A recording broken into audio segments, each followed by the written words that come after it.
എല്ലാവർക്കും യൂട്യൂബ് ചാനലിലേക്ക് ഹാർദമായ സ്വാഗതം.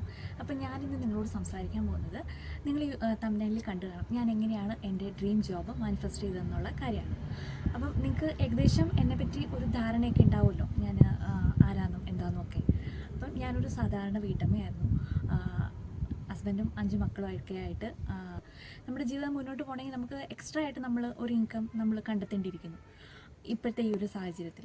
സോ അങ്ങനെ എനിക്കും തോന്നി, എനിക്കും എന്തെങ്കിലും എവിടെയെങ്കിലും ഒന്ന് പോകണം എന്നൊക്കെയുള്ളൊരു ആഗ്രഹം എന്നിലും ഉണ്ടായി. അപ്പം എൻ്റെ വീടിൻ്റെ തൊട്ടടുത്തൊരു വീട്ടിൽ എൻ്റെ ഒരു കൂട്ടുകാരി ചേച്ചി ആദ്യമായിട്ട് ഇസ്രായേലിലേക്ക് വരികയാണ്. ഞങ്ങളുടെ വീടിൻ്റെ അടുത്ത് നിന്ന് എനിക്ക് അറിയാവുന്ന പുള്ളിക്കാരത്തി. അപ്പം എന്നോട് കോള് നമ്മൾ സംസാരിക്കുമ്പം പറയും, നല്ല ഓപ്പർച്യൂണിറ്റിയാണ് ടോണ, കയറി വരാൻ പറ്റുമെങ്കിൽ കയറി വാ എന്നൊക്കെ എന്നോട് പറയാൻ തുടങ്ങി ചേച്ചി. അപ്പം ഞാൻ ഓർത്തു, അപ്പം ഞാൻ ഓർത്തു ഓക്കെ, നമുക്ക് കുഴപ്പമില്ലെങ്കിൽ നമുക്ക് നോക്കാം എന്നുള്ള രീതിയിൽ അങ്ങനെ നോക്കാമെന്നുള്ള രീതിയായി. അപ്പം എനിക്ക് അതെങ്ങനെ തുടങ്ങണം, എൻ്റെ പാസ്പോർട്ട് അടക്കം ആകെ മൊത്തം കുഴഞ്ഞു മറിഞ്ഞ് കിടക്കുവാണ്. എല്ലാം ഒന്നേന്ന് തുടങ്ങണം. ഒരുപാട് പണിയുണ്ട്. ബർത്ത് സർട്ടിഫിക്കറ്റ് അടക്കം എല്ലാം ഉണ്ടാക്കണം. ഭയങ്കര ഇസ്രായേലിലേക്ക് വരുന്ന പേപ്പർ വർക്ക്സ് എല്ലാവർക്കും അറിയാമെന്നാണ്. ഒരുപാട് പേപ്പറുകൾ നമ്മൾ ശരിയാക്കി എടുക്കണം.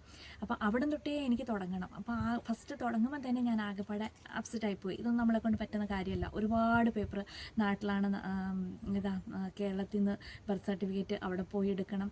ആര് പോവും, എങ്ങനെ നടക്കും എന്നൊന്നും ഒരു ഐഡിയ ഇല്ലാതിരിക്കുന്ന സമയം അങ്ങനെയാണ്. അപ്പം ഞാൻ ഈ ലോ ഓഫ് അട്രാക്ഷനൊക്കെ പഠിച്ച് അതൊക്കെ 3 വർഷം മുമ്പ് ഞാനിതൊക്കെ ചെയ്തുകൊണ്ടിരുന്ന സമയത്താണ്. അപ്പം ഞാൻ എന്ത് ചെയ്തെന്നറിയാമോ, ഞാൻ ഹസ്ബൻഡിനോട് പറഞ്ഞു, എനിക്ക് ഇസ്രായേലിൻ്റെ ഒരു കട്ടൗട്ട് എടുത്ത് തരാമോ എന്ന് ചോദിച്ചു. പുള്ളി എന്നിട്ട് അത് എടുത്തുകൊണ്ട് വന്നിട്ട് ഞാൻ എന്നാ ചെയ്തെന്നറിയാമോ, ഒരു വൈറ്റ് ചാർട്ട് പേപ്പറിൽ ഈ സംഭവം ഞാൻ ഒട്ടിച്ച് വെച്ചിട്ട്, നമുക്ക് അറിയാലോ ഇസ്രായേൽ എന്ന് പറയുമ്പോൾ നമുക്ക് ഫസ്റ്റ് കാണുന്നത് ആ ഗോൾഡൻ താഴികക്കുടം, ആ ഒരു ഇതിൻ്റെ അതെല്ലാം ഇങ്ങനെ ഞാൻ എൻ്റെ ബെഡ്റൂമിൽ ഇത് ഒട്ടിച്ച് വെച്ചു. എന്നിട്ട് ഞാൻ എന്നും ഇതിനെ വിഷ് ചെയ്യാൻ തുടങ്ങി. ഇസ്രായേലിൽ ഞാൻ എത്തിയതായിട്ടും ഇസ്രായേലിൽ ഞാൻ വർക്ക് ചെയ്യുന്നതായിട്ടും ഒക്കെ ഞാൻ വിഷ് ചെയ്യാൻ തുടങ്ങി. ഞാൻ വീട്ടിൽ പാത്രം കഴുകുമ്പോഴും പിള്ളേരുടെ തുണി അലക്കുമ്പോഴും മിറ്റം അടിക്കുമ്പോഴും പെരയ്ക്കാൻ തൂക്കുമ്പോഴും ഒക്കെ ഞാൻ എന്നാ ചെയ്തെന്നറിയാമോ, ഇത് തന്നെ കണ്ടുകൊണ്ടിരിക്കാൻ തുടങ്ങി. അത് ഫോട്ടോ കാണുമ്പോൾ ഭയങ്കര നമുക്കൊരു കോൺഫിഡൻറ്റ് കൂടും. ഓക്കെ, ഞാൻ അവിടെ എത്തും, എങ്ങനെയെങ്കിലുമൊക്കെ എത്താൻ പറ്റും എന്നുള്ള രീതിയിൽ. അത് കഴിഞ്ഞിട്ട് ഞാൻ ഇതേപോലെ തന്നെ എല്ലാം ആക്ട് ആൻഡ് സിഫ് എന്ന് പറയും. ഞാൻ ഇവിടെ എൻ്റെ വീട്ടിൽ ചെയ്താലും ഞാൻ അവിടെ എത്തിയിട്ട് ഞാൻ അവിടെ ചെയ്യുന്ന കാര്യങ്ങളൊക്കെ ഞാൻ വിഷ് ചെയ്യാൻ തുടങ്ങി. എന്നിട്ട് അത് മാത്രമല്ല, എനിക്ക് ഈ ഹോളി ലാൻഡ് എന്ന് പറയുമ്പോൾ എനിക്ക് പണ്ട് തൊട്ടേ ഭയങ്കര ഒരു ക്രേസായിരുന്നു. ഞാൻ ഒരു 10-15 കൊല്ലം മുമ്പ് ഒരു ദിവസം ഞാൻ നാട്ടിൽ ചെല്ലുമ്പം എൻ്റെ ചേച്ചിയുടെ വീട്ടിൽ പോകുമ്പം വാഷ് ബേസിൻ്റെ അവിടെയായിട്ട് ആൻറ്റി ഒരു ഫോട്ടോ ഒട്ടിച്ച് വെച്ചിട്ടുണ്ട്. ആൻറ്റി ഹോളി ലാൻഡിൽ പോയിട്ട് വന്ന ഒരു ഫോട്ടോയായിരുന്നു ഒട്ടിച്ച് വെച്ചിരുന്നത്. അപ്പം ഞാൻ ആൻറ്റിയോട് പറഞ്ഞു, ആൻറ്റി എനിക്ക് ഭയങ്കര ആഗ്രഹമാണ് ഹോളി ലാൻഡ് പോകണമെന്ന്, എനിക്ക് ഭയങ്കര ആഗ്രഹമാണ് എന്ന് പറഞ്ഞു. ആൻറ്റിയോട് അന്ന് ഞാൻ പറഞ്ഞായിരുന്നു. അത് ഈ ഇടയ്ക്ക് ആൻറ്റി ഫോൺ ചെയ്തപ്പോൾ, നീ അന്ന് എന്നോട് പറഞ്ഞതല്ലേ ഹോളി ലാൻഡിൽ പോകണം, നിനക്ക് ആഗ്രഹമുണ്ടോ, നീ പറഞ്ഞതല്ലേ എന്ന് എന്നോട് ആൻറ്റി ചോദിക്കുമ്പോഴാണ് ഞാൻ ഈ കഥ വരെ ഞാൻ ഓർത്തെടുക്കുന്നത്. അപ്പം ഞാൻ പറഞ്ഞു വന്നത്, നമുക്കൊരു ആഗ്രഹമുണ്ട്, നമുക്ക് ഭയങ്കര തീവ്രമായിട്ടാണ് ആഗ്രഹം നമ്മളുണ്ടെങ്കിലുണ്ടല്ലോ, നമ്മളത് ആഗ്രഹിച്ചാൽ അത് എന്തായാലും നമുക്ക് നടന്നിരിക്കും. അതിൽ എന്താ പറയണ്ടേ, ശരിക്കും പച്ച പരമാർത്ഥമാണ് ആ ഒരു കാര്യം. നിങ്ങൾക്ക് ഏത് രാജ്യത്ത് നിങ്ങൾക്ക് വർക്ക് ചെയ്യണമെന്നോ ജോലിക്ക് പോകണമെന്നോ നിങ്ങൾ ആഗ്രഹമുണ്ടെങ്കിൽ നിങ്ങൾ ഫസ്റ്റ് ആ രാജ്യത്തിൻ്റെ ഒരു ഫോട്ടോ എടുക്കുക. എന്നിട്ട് നിങ്ങളുടെ ഡ്രീം ബോർഡിൽ ഒന്നും വേണ്ട കേട്ടോ, ഒരു വൈറ്റ് ചാർട്ട് പേപ്പർ എടുക്കുക. എന്നിട്ട് അതിൽ ഇത് ഒട്ടിച്ച് വെച്ചിട്ട് നിങ്ങൾ കാണുന്നിടത്ത് അത് നിങ്ങൾ ഒട്ടിച്ച് വെച്ചാൽ മതി. ഇപ്പം നിങ്ങൾക്ക് നമുക്ക് എന്ത് വേണം, ഇപ്പം ജോബ് വേണം തന്നെ ഇല്ല കേട്ടോ, നിങ്ങൾക്ക് ജോലി വേണ്ടവർക്ക് അങ്ങനെ ചെയ്യാം, വീട് വേണ്ടവർക്ക് അങ്ങനെ ചെയ്യാം, കാറ് വേണ്ടവർക്ക് അങ്ങനെ ചെയ്യാം.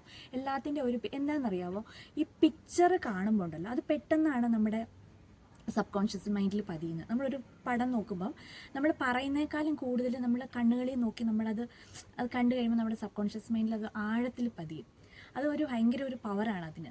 അപ്പം അതുപോലെ തന്നെ വേറൊരു കാര്യം പറയുകയാണെങ്കിൽ, ഞാൻ ബോംബെക്ക് കയറി വന്നു. അതായത് ഇസ്രായേലിൽ വന്നവർക്കൊക്കെ അറിയാൻ പറ്റും, ബോംബെയിൽ ഒരു ട്രെയിനിങ്, അതായത് എന്താ പറയുക, ഇൻ്റർവ്യൂ എന്ന് പറയുന്ന ആ ഒരു 7 ദിവസത്തെ ഇൻ്റർവ്യൂവിന് പ്രിപ്പറേഷൻ എന്ന് പറഞ്ഞാൽ, എൻ്റെ പൊന്ന് ദൈവമേ, അത് അനുഭവിച്ചവർക്കേ അറിയത്തുള്ളൂ. ശരിക്കും പീഡാനുഭവം എന്ന് നമുക്ക് വേണേൽ പറയാം.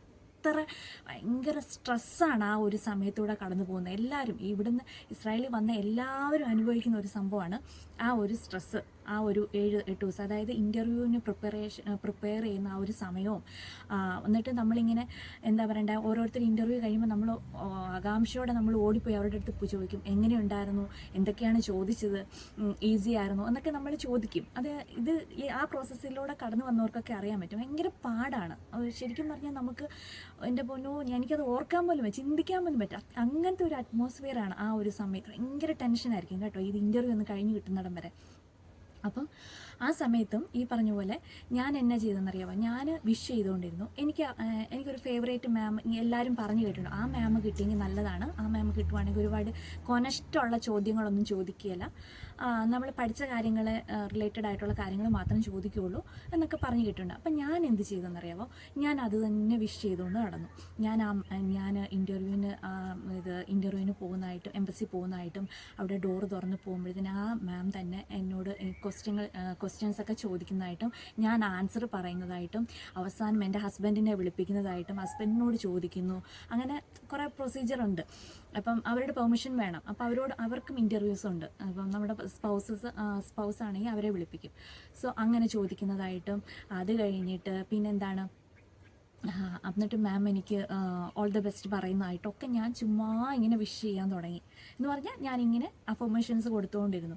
അതിന് മുമ്പും ഈ പറഞ്ഞ പോലെ തന്നെ എല്ലാവരും പഠിക്കുമ്പം എനിക്ക് 2 കൂട്ടുകാരുണ്ട്, റൂംമേറ്റ്സ് ഉണ്ട്. അപ്പോൾ അവളുമാർ എന്നോട്, ചേച്ചിക്ക് ഇസ്രായേലിന് വരണമെന്ന് ആഗ്രഹമൊന്നും ഇല്ലേ, ചേച്ചിക്ക് പഠിക്കണമെന്നൊന്നും ഇല്ലേ, ചേച്ചി ഇങ്ങനെ നടന്നോ കേട്ടോ എന്നൊക്കെ പറഞ്ഞ് അവളുമാർ എന്നെ വഴക്ക് പറയായിരുന്നു. ഇവളുമാർ കുത്തിയിരുന്ന് പഠിക്കും. ഇവരുടെ വിചാരം ഞാനെല്ലാം പഠിച്ചു കഴിഞ്ഞെന്നുള്ള രീതിയിൽ. പക്ഷെ ഞാനൊന്നും പഠിച്ചിട്ടില്ല. ഞാൻ എപ്പോഴും അഫർമേഷൻസ് മാത്രം കൊടുത്തുകൊണ്ടിരുന്നു. ഈസി ആൻഡ് എഫർട്ട്ലെസ് ആയിട്ട് എനിക്ക് ഇൻ്റർവ്യൂ പാസ്സായിട്ട് ഞാൻ ഇസ്രായേൽ വരുന്നതായിട്ട്, ഞാൻ ഈസി ആൻഡ് എഫർട്ട്ലെസ് ആയിട്ട് ഞാൻ ഇൻ്റർവ്യൂ പാസ്സായതിന് യൂണിവേഴ്സിന് നന്ദി, ഇതായിരുന്നു ഞാൻ പറഞ്ഞുകൊണ്ടിരുന്നത്. ഏത് സമയവും ഞാനിത് പാടിക്കൊണ്ട് നടന്നു എൻ്റെ മനസ്സിൽ. ഇവളുമാർ കുത്തിയിരുന്ന് പഠിക്കുന്നു, ഭയങ്കര പഠിത്തം. എന്നിട്ട് എന്നെ വഴക്ക് പറയും, ചേച്ചി ഇങ്ങനെ നടന്നു, ചേച്ചിക്ക് ഒരു ചിന്തയില്ല, ചേച്ചിക്ക് വരണമെന്നില്ല, പോകണമെന്നില്ല എന്നൊക്കെ പറഞ്ഞുകൊണ്ട് എന്നെ ഭയങ്കര വഴക്ക് ഇവളുമാർ രണ്ടുപേരും. അത് കഴിഞ്ഞിട്ട് ഇത് കഴിഞ്ഞിട്ട് ഇൻ്റർവ്യൂ പാസ്സായി. ഞാൻ വിചാരിച്ച പോലെ തന്നെ, ഞാൻ വിചാരിച്ച ആ മാം തന്നെ എന്നെ ഇൻ്റർവ്യൂ എടുത്തു. കാഷ്വലായിട്ടുള്ള ക്വസ്റ്റ്യൻസ് എന്നോട് ചോദിക്കണു, ഞാൻ അതിനൊക്കെ ആൻസർ പറഞ്ഞു. എങ്ങനെ ഞാൻ എൻ്റെ മനസ്സിൽ ആക്ടൻസിഫ് ചെയ്തോ അതുപോലെ എൻ്റെ കാര്യങ്ങൾ നടന്നു എന്നുള്ളതാണ്. എന്താ പറയുക, ഒരു ടെൻഷനോ കാര്യങ്ങളോ ഒന്നുമില്ലാതെ എനിക്ക് ആ ഇൻ്റർവ്യൂ പാസ്സാവാൻ പറ്റി. 2ാമത്തെ ദിവസം എൻ്റെ പാസ്പോർട്ട് റിലീസായി. ഞാനങ്ങനെ ഇവിടെ ഇസ്രായേൽ ലാൻഡ് ചെയ്തു.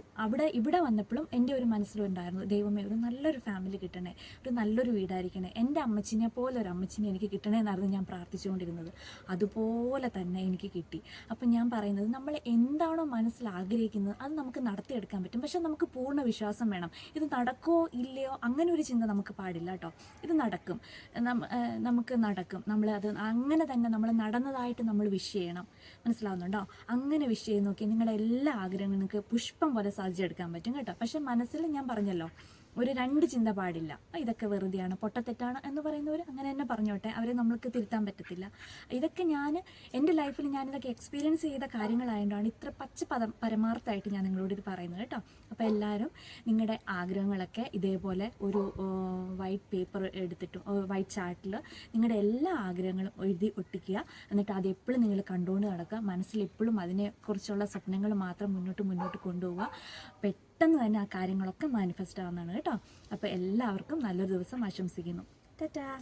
പിന്നെ എൻ്റെ ഈ വീഡിയോ എൻ്റെ ഈ ചാനൽ നിങ്ങൾക്ക് ഇഷ്ടപ്പെട്ടെങ്കിൽ ഒന്ന് സബ്സ്ക്രൈബ് ചെയ്തേക്കണം കേട്ടോ. അത്രയേ ഉള്ളൂ.